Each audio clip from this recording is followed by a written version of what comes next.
এই তিনটা ভূমিকম্প এখনো আসা বাকি আছে। নবীজি বলেছেন একটা পৃথিবীর পূর্ব দিকে হবে। পূর্ব দিক কোন দিক? এই যে Indonesia, Malaysia, Bangladesh, Pakistan, Myanmar, আপনার শ্রীলঙ্কা, এই পুরো কন্টিনেন্ট পূর্ব দিক, পৃথিবীর পূর্ব দিক। কোন কান্ট্রি এটা তো বলা হয় নাই, পূর্ব দিক বলা হয়েছে। এবং এখানে ভূমিকম্প বলা হচ্ছে না, বলা হচ্ছে ভূমি ধসে যাবে, মানে পুরো ভূমিটা নিচে চলে যাবে। এখন যারা এগুলো নিয়ে গবেষণা করেন তারাও কিন্তু সেম কথাই বলছেন, খেয়াল করে দেখেন। তারা হয়তো বিজ্ঞান দিয়ে ব্যাখ্যা করছেন, কিন্তু হাদিসে কিন্তু এটা বলা আছে। আরেকটা হচ্ছে পৃথিবীর পশ্চিম দিকে। আর পশ্চিম দিকে কেন হবে জানেন? সমকামিতার কারণে, সুদের কারণে, জেনার কারণে, পর্নোগ্রাফির কারণে, এবং সারা বিশ্বকে তারা যে জুলুমটা করছে, এই জুলুমের প্রতিফল হিসেবে আল্লাহ পাক ধসিয়ে দিবে।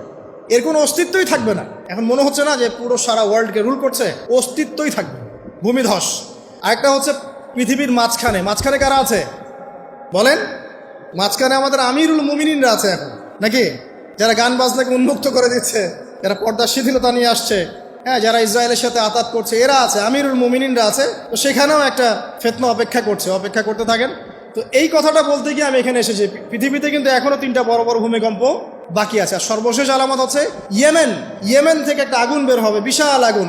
এই আগুনটা মানব জাতিকে হাসরের মাঠের দিকে তাড়িয়ে নিয়ে যাবে। এই 10টা আলামত না আসা পর্যন্ত কেয়ামত হবে না। অতএব আপনি এখন রিল্যাক্সে নাকে তেল দিয়ে ঘুমান, নাকি ভাই?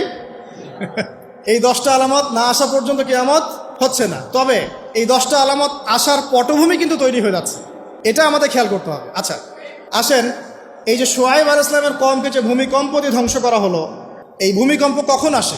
আল্লাহ পাক বলছেন তার রাসূলের মাধ্যমে, যখন সমাজের মধ্যে পাপ বেড়ে যাবে, অশ্লীলতা বেড়ে যাবে, মানুষ মাদককে হালাল মনে করা শুরু করবে, জেনাকে হালাল মনে করা শুরু করবে, এবং এই যে বেপরদামি বেড়ে যাবে, তখন সমাজের মধ্যে ভূমিকম্প দেখা দিবে, ভূমিধস দেখা দিবে।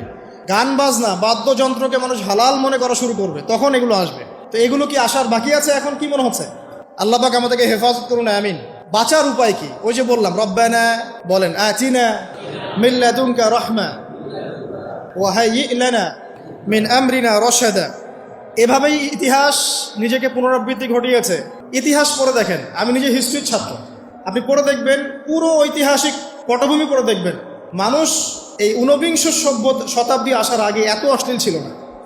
এখনকার বিশ্বে যত সমস্যা চলছে, কয়েকটা বলি, রিবা বা সুদ, জেনা বা উন্মুক্ত যৌনাচার, তারপরে বেপরদামি অশ্লীলতা, 4 নাম্বার আপনার মাদক, ঠিক আছে, 5 যে বড় মহামারী পর্নোগ্রাফি, যত বড় বড় মেজর সমস্যাগুলো চলছে, যেগুলো ইয়াং জেনারেশনকে ধ্বংস করে দিচ্ছে, এগুলোর ম্যাক্সিমাম এসেছে কিন্তু পশ্চিম থেকে।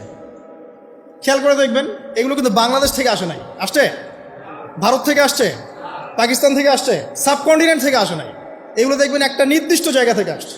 তো এই কারণেই আমাদের সতর্ক দৃষ্টি রাখতে হবে যে বস্তুবাদী উন্নয়ন সব কিছু নয়। হ্যাঁ, আমরা জিডিপি বাড়ালাম, ইন্ডাস্ট্রিজ গড়লাম, মঙ্গলে চলে গেলাম, চাঁদে গেলাম, ওকে ফাইন, এগুলোর কেউ বিরোধিতা করবে না, এটা ভালো, ন্যাশনকে এগিয়ে নিতে হবে, এটাই এডুকেট তারা নয়, এবং এডুকেটেই করতে হবে, কিন্তু নৈতিকতার বিসর্জন দিয়ে নয়।